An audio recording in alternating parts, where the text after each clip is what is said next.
Welcome to The Myth of Motherhood, a podcast by, for, and about moms and those who love them.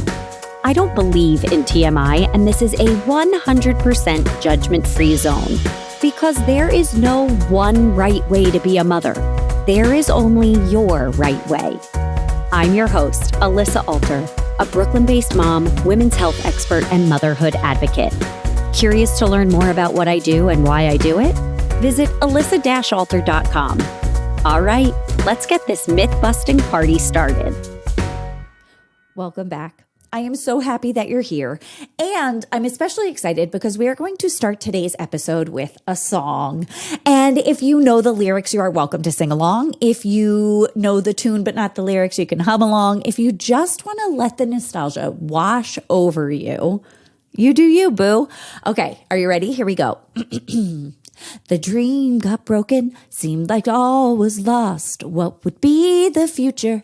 Could you pay the cost? You wonder, will there ever be a second time around? Whoa, whoa, when the tears are over and the moment has come, say, my Lord, I think I found someone, and no one would be better to be putting it together for the second time around. Step by step, day by day, a fresh start over, a different hand to play. The deeper we fall, the stronger we stay. We'll make it better the second time around. So good, right? How fun was that? Are you having as much fun as I'm having? And I know what you're thinking. And yes, I do take requests. If there's a song that you want to hear on the show, just let me know. And yes, that is the theme song to the incredible 90s sitcom called Step by Step, a show that I grew up watching as part of TGIF on Friday nights, which was the best. And where Frank and Carol Lambert get married and bring together their families and their children from their previous marriages to make it better the second time around.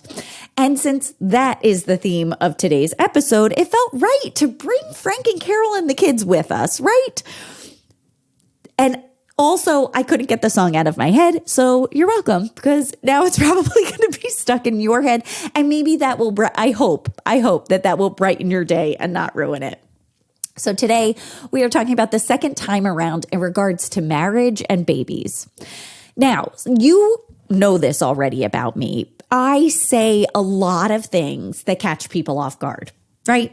I say things like vagina. I say anus. I say vaginus. I talk openly about my traumatic birth. People are shocked to hear that my marriage with Jeremy is my second marriage. And it turns out people are shocked to hear that this is my second pregnancy, which, I kind of get it. I look so young. But all of these things are true, and I'm not as young as I look. I say the things that I'm not supposed to say. Like, this is my second marriage and this is my second pregnancy. And when it comes to a second pregnancy, though, there is a lot of conversation about what that experience is like, about how it's harder physically because, well, you already have a kid to take care of. You're older. And you're not naive to the realities that are coming at you, right? You know what's coming and you know what fire you're walking back into. All of which ring true to me. Yet people continue to be surprised that this is not my first pregnancy. People will say, this is your first, right? And maybe it's because I'm still going to exercise classes. Maybe it's because while my energy feels low for me, I still have a lot of energy because I naturally have a lot of energy. Or maybe it's because, say it with me now, I look so young. I know, but I am not as young as I look. And I don't know what it is about people, what it is that I'm giving off that people assume this is not that this is my first pregnancy. And I'm just realizing as I'm saying that stumble was that people also often ask me when I'm out with Everett, they assume he's my second which I don't know. I guess I take that as a compliment that like, I guess I'm chill. I don't know. Maybe I'm negligent. We all know I'm not negligent. But anyway, it's funny to me every time that people can't believe that this is my second pregnancy. And anyway, I've been thinking about that a lot and about how this is the second time I'm pregnant and this will be the second time that I give birth and the second baby that I will bring home with me and raise with Jeremy. Well, I'll bring him home with me and Jeremy and then raise this baby with Jeremy, which makes me obviously think about how this is the second marriage I've had. This is the second person that I've planned and lived a life with, and how different this marriage with Jeremy is than my first marriage, which makes me really, really happy. And when and I talked about this in We Party, #ThisIsMotherhood, which you can watch on YouTube, youtube.com/Alyssa Alter, or it's up on my website.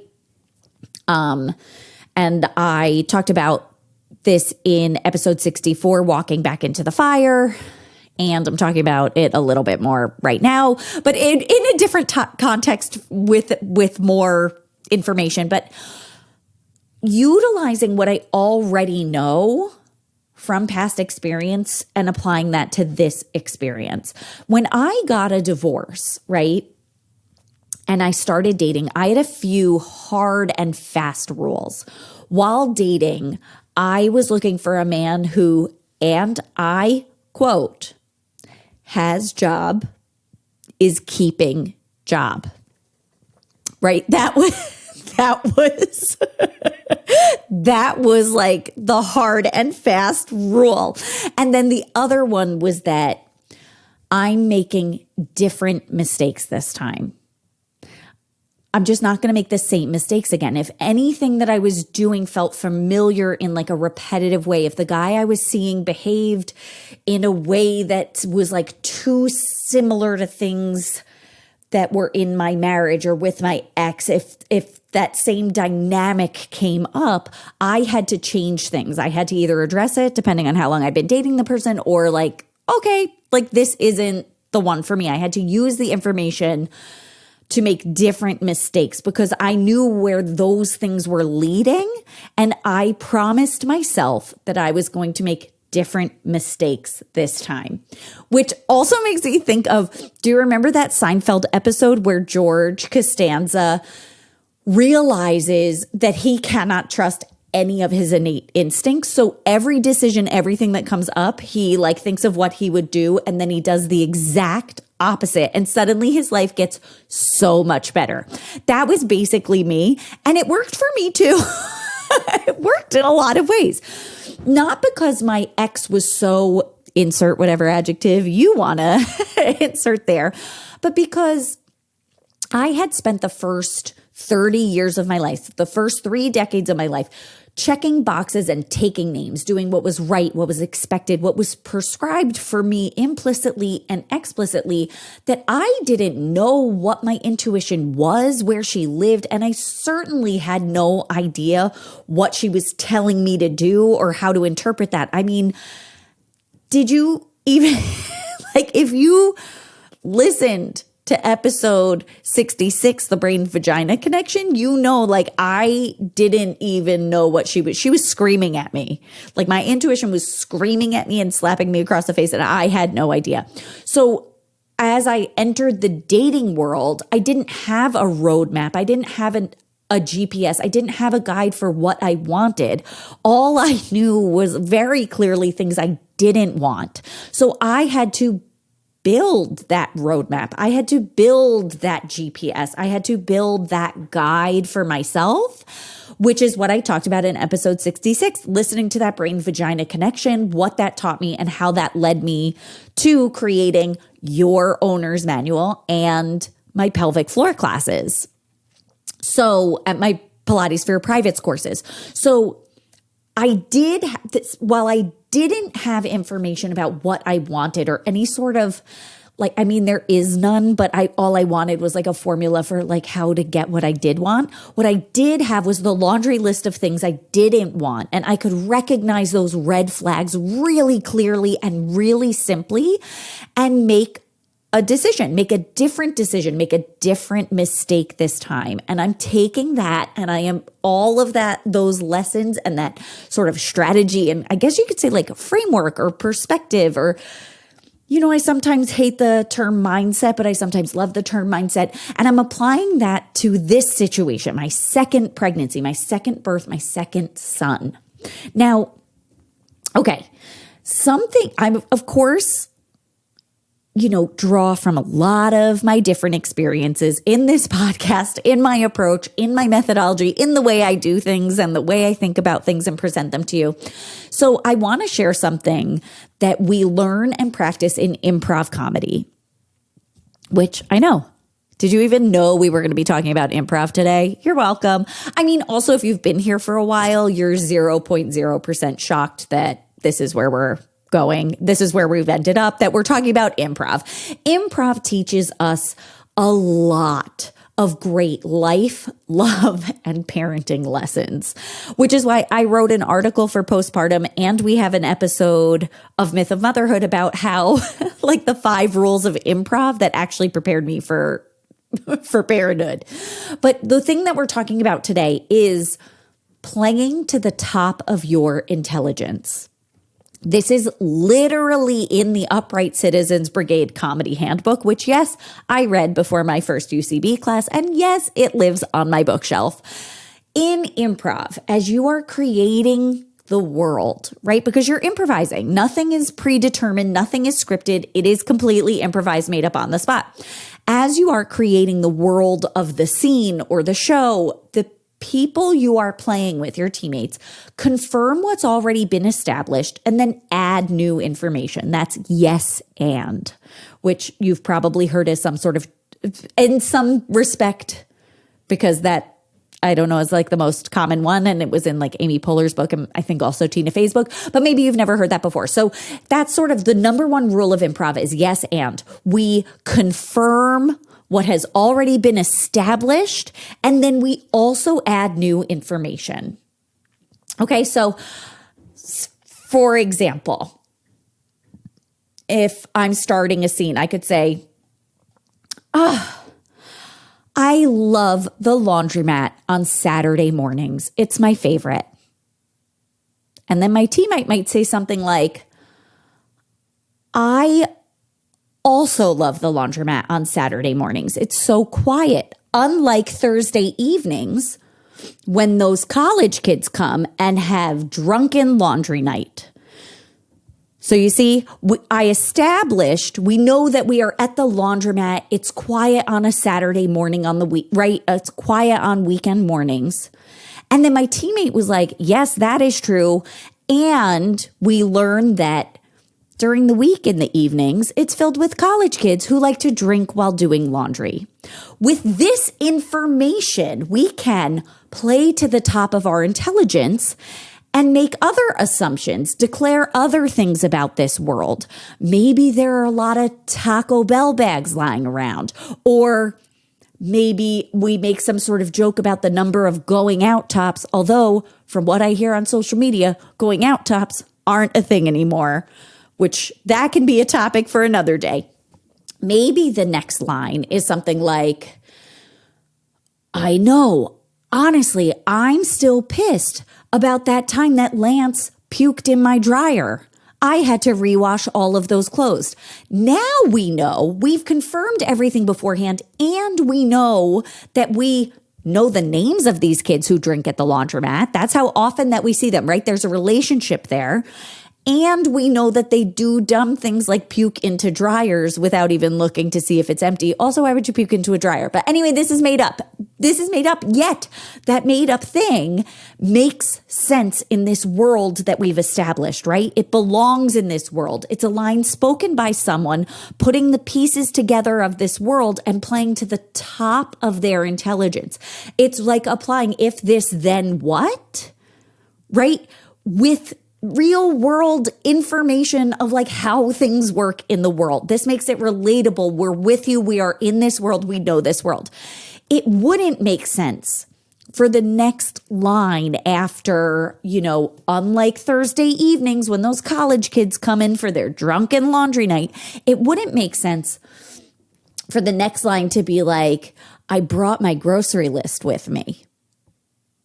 Okay, it's not the world's most random thing. It's not like saying laundry on Mars is hard.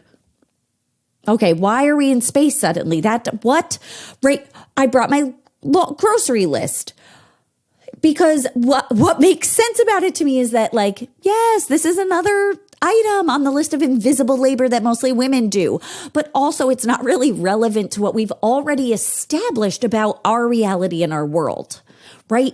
It's not completely random, but it doesn't really play to the top of everyone's intelligence to now shift to grocery lists, right? Like we're building something and now suddenly we're going somewhere else.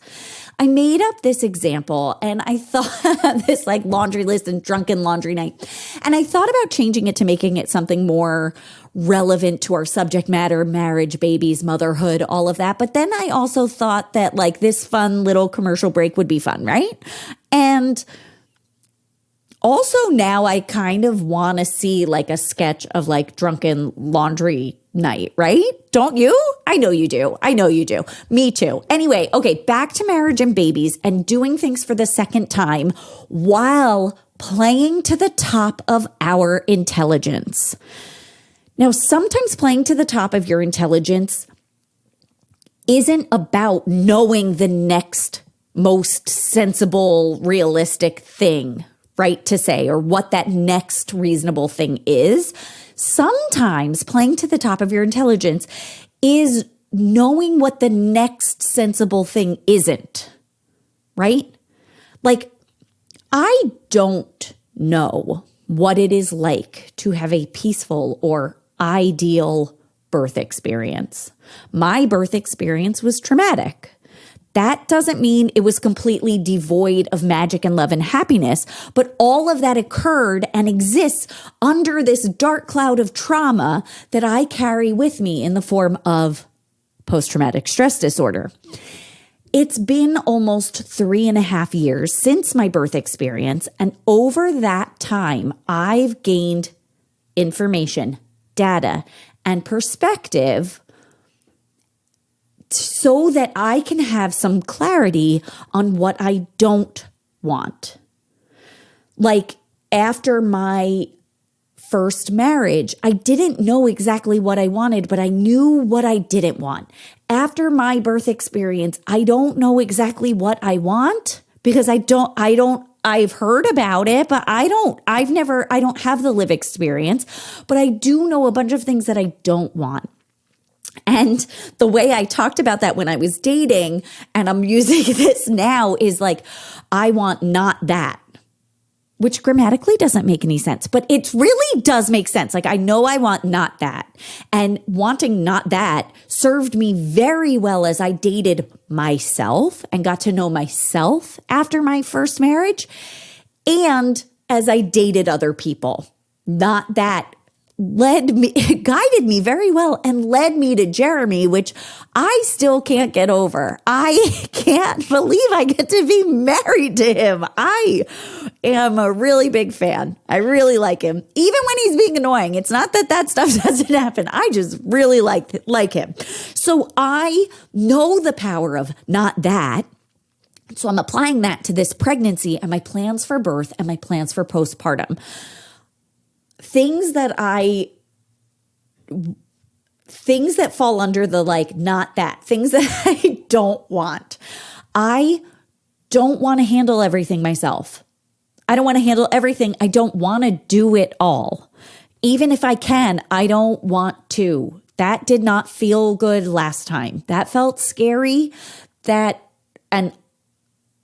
I have these feelings of abandonment, and I understand that, like, yes, there are some people in my life who abandoned me, but I also felt abandoned because I did not open the door for people to walk in and help me. Like I closed myself off from that as well. So I'm going to do not that this time. Because I don't want to feel alone. I don't want to feel invisible. I don't want to be scared. And while I don't have the perfect recipe to make everything perfect, right, or ideal, I know what things made me feel certain ways last time.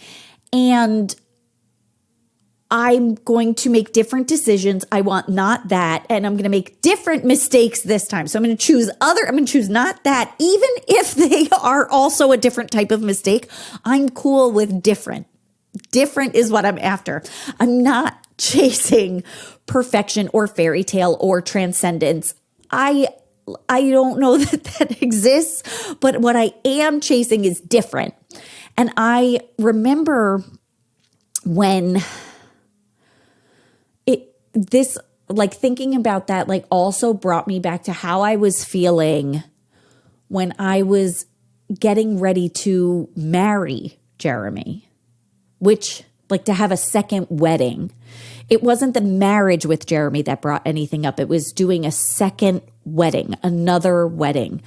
I had a lot of feelings because I was terrified that I would make some of the same mistakes again, that I would, repeat myself, and that how did I know that I could fully trust myself to not do the same thing again? And so I was like, I maybe got a little intense about my not that approach until at one point the therapist that I was seeing at the time, very, very in the most perfect way, kind of calling me out and saying, so you're going to wear black to this wedding. You're going to wear black shorts. So not a full dress, shorts. You're going to wear black shorts and you're going to walk backwards down the aisle, or maybe you'll run backwards. And instead of sharing vows about all the things you love about each other, you're going to talk about all the things you like him in spite of. So all the things that are bad, right? Just sort of pointing out, just being George Costanza and doing the exact opposite doesn't always apply. And it was hilarious. And it was such a clear reminder that it doesn't mean that I have to reject everything from the first time or swing so far in the other direction. It was a reminder that there will be similarities, and not everything about round one was bad. Not everything about the first time was bad for many reasons, but the most important being that the first time led me to this, the second time, right here in this place where everything I'm ever dreamed of and worked for is about to happen. So I would like to share a story with you that I wrote in a writing class with the incredible Carly Ann Philbin of Written in Brooklyn, which I highly recommend you check out. I wrote this story about this time frame leading up to my marriage with Jeremy, and I want to share it with you today as part of this episode and talking about the second time around and the feelings that come up and all of that. And I'll stop talking about it and actually read you this story that I wrote in my storytelling class.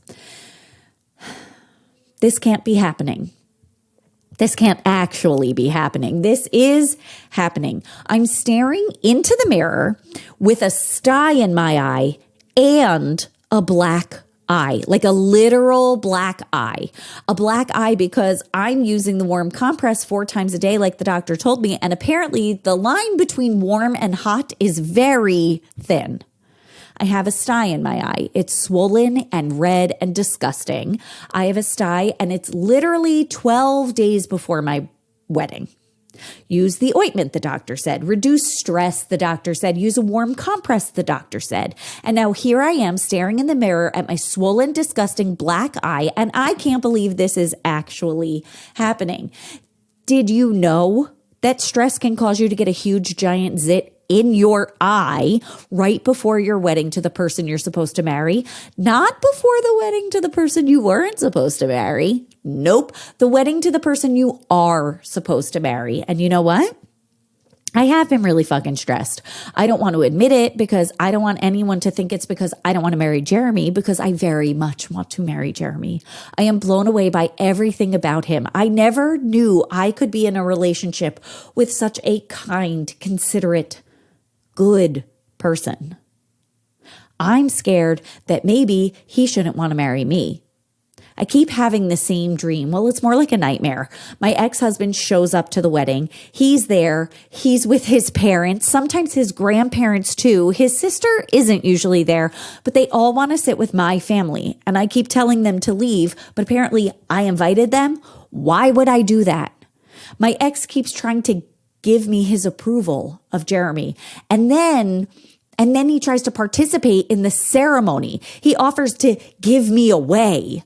His whole family tries to get into like the inside circle of the hora. I wake up rigid because in the dream I'm screaming and no one hears me. And when I finally fall back asleep, the dream picks up where it left off. So yeah, I'm stressed. And I hate this. I thought I left that life behind me when I filed for divorce. Why won't my past stay in the past? Why don't I get to leave this behind? I hate that every night I see my ex's face. I hate that this isn't my first wedding and I have all sorts of baggage around it. I hate that my life with Jeremy and our decision to start a marriage is haunted by my past.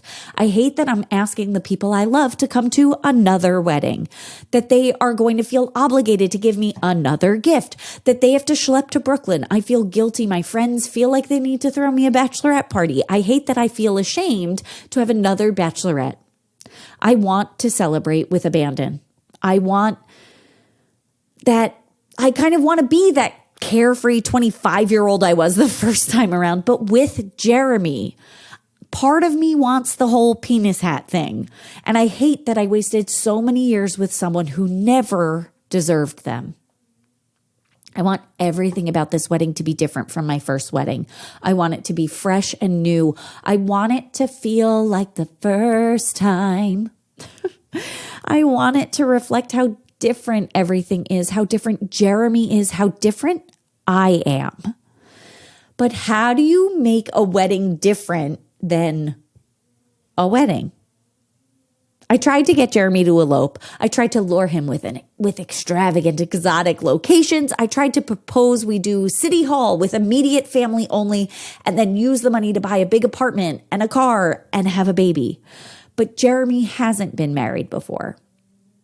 He doesn't have the baggage or trauma that I have. He's so close with his family and he wants to celebrate the way he knows how to celebrate a wedding, which is with a wedding. And I get it. Weddings are fun, drinking and dancing, and I want to celebrate this. I want to celebrate us. I want to be free from shame and guilt and that I've had a wedding before. Debatable if I really had a marriage. We were two people who signed the paperwork and cohabitated for years, but is that a marriage? Is that a partnership? Is that love? I go to a bridal shop, a local bridal shop in Brooklyn that I love because I love shopping local and their vibe is very non-traditional. But surprise, the wedding boutique sells wedding dresses. And what does a bride wear to a wedding? A wedding dress. And while I may be 10 pounds heavier and 10 years older, I'm still me with the same body. So the same styles and cuts that looked good on me for round one look good on me now. And I start to lose it. What could have been excitement now morphs into panic and then quickly into devastation. I leave the shop as I burst into heaving sobs because it all feels the same. It feels too similar. I don't want my wedding to feel like wash, rinse, repeat, which spirals into a full meltdown of how do I actually know I'm making different mistakes this time? How can I be sure I'm not washing, rinsing, and repeating? How do I know I can trust myself to make this type of decision again? All of these feelings come crashing down on me as I stare into the bathroom mirror with a fucking black eye 12 days before my wedding. The wedding I was always meant to have, the wedding with my person who loves me for me, not the idea of me. I get into the shower, which is kind of my safe place, and I let the hot, not warm eye doctor wash over me. The warm water. The hot, not warm water. Right? It's a fine line. My laughter, my sobs soften. They sort of shift into laughter because I'm safe. And why am I even questioning this? Why am I doubting Jeremy? Why am I doubting myself? Everything I know about Jeremy supports that he is kind, open, and trustworthy. I have literally zero proof of anything otherwise. Why am I doubting myself? Because I've been wrong before. I could be wrong again. Can I handle losing Jeremy? Because that will actually break me. I get out of the shower and like a tiny whisper, I remind myself that yes, I was wrong last time and I owned it. I owned it and I got out. I fought back and I stood up for myself and I got out. I didn't settle. I trusted my gut and upended my entire life. I trusted myself to step out into the world on my own, and look where it got me. Standing in my hot, steamy bathroom with a black eye days before I get to marry the man that I did not know I could dream of. Yes, I have been married before, and Jeremy and I have never been married. And there really isn't a way to have a wedding that isn't a wedding because it's a wedding. And so as we enter the backyard at Three's Brewing in Gowanus, Brooklyn, hand in hand, walking each other down the aisle, it hits me. A wedding is a wedding. You can try to make it your own, but at the end of the day, it's just a wedding. It's just another wedding. We walk down the aisle towards my best friend who is officiating. We see the smiling faces of the people who love us the most, and I'm wearing an incredible white jumpsuit from Bergdorf Goodman. And as I smile at Jeremy during our ceremony, which I obviously helped write, drawing from the wisdom of the ineffable Nora Ephron, I know. Is this wedding different? No. But I know this marriage will transcend the legally binding business agreement we both signed earlier. I know, like you know, about a good melon. I am pregnant again. I am going to give birth again. I am going to bring a son home again. And it is going to be completely different. I am different. I learned from the mistakes that I made last time, which I didn't know they were mistakes, but it turns out for me, they weren't the best. Maybe I made decisions that were not the best for me, and I'm doing it differently this time. I mentioned earlier that when I started dating, I had 2 hard and fast rules, right? Has job, keeping job, and that I was making different mistakes. And I have one rule for this postpartum experience, which is if you come over to my house and are not here to take care of me, get the fuck out of my house. So that's one of the ways that I am ensuring that I'm doing not that, right? I am including myself on the list, and I've actually moved myself to the top. You don't come here to take care of the baby. I mean, you'll see the baby, sure, but if you're not here to take care of me, you don't get to come into my house. And listen, I'm not saying that being pregnant again isn't or doesn't trigger fear and pain and some panic, of which I have to just feel, because for me, it's not safe for me to take what I call the good meds while during pregnancy. So I'm left just raw dogging it over here. But I have to feel, experience, process, really move through these heightened feelings with the reminder that, the knowledge that the past isn't the present. It's the past, right? And if we consult the Disney Princess Bible, chapter Pocahontas, verse track 6, we know that you can't step in the same river twice because the water's always changing, always flowing, right? You can't make the same mistakes again.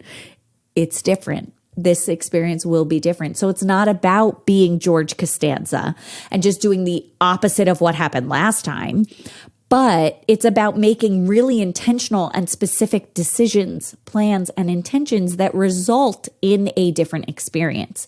It's about not letting my fears, my past, my grief drive this experience. I am strong. I've done this before. I've faced the fear and worked with and not against my fears to make my dreams come true. I can do this again. I know this because I have proof. I sang about this in We Party, #ThisIsMotherhood. I also sang Just Around the River Bend, which I just quoted from the Disney Princess Bible. So you can catch those on YouTube. But I sang this of another song, a beautiful song by Jason Robert Brown called I'm Not Afraid. And while, if you watch the video, my breath control is technically unprofessional because for the show, I was 6 months pregnant at the time and breathing is hard. The baby was taking up a lot of my breathing real estate. But the sentiments, the intention, and the power of this song was spot on. I'm very good at choosing songs for my shows. And I even got a text from someone who saw the show who pointed out that fact and was like, wow, your ability to create a song list is really extraordinary. So thank you, Beth, for that review. And anyway, the whole song is incredible. I will include a link for you to watch me sing it on YouTube, my YouTube channel, or you can check it out on Instagram. Both of my handles for those are at Alyssa Alter. But I want to share, before we finish this episode and sign off for the day, I wanted to share some of the lyrics with you because I think they're especially powerful and really beautiful. I'm not afraid of anything, be it growing old or going out of style. I'm not afraid of anything. Who would give up what they want without a trial? Another mile. I'm not afraid. Thank you so much for being here today. And remember, as always, I've got your back, I've got your front, and I've got your undercarriage. Thank you so much for sharing your precious time with me. I am so happy that you're here. I hope this episode resonated with you and maybe even inspired some insight into the myth of motherhood and how that shows up for you in your life. If you found yourself nodding your head along with this episode thinking, oh my God, did Alyssa read my journal? Or I feel so seen. Or even I'll have what she's having. You can. Check out our incredible community over in the private Facebook group Moms Club and visit me at alyssa-alter.com to download your free guide to the 20 things no one tells you about pregnancy and postpartum. Remember, there is no one right way to be a mother. There is only your right way. See you next week.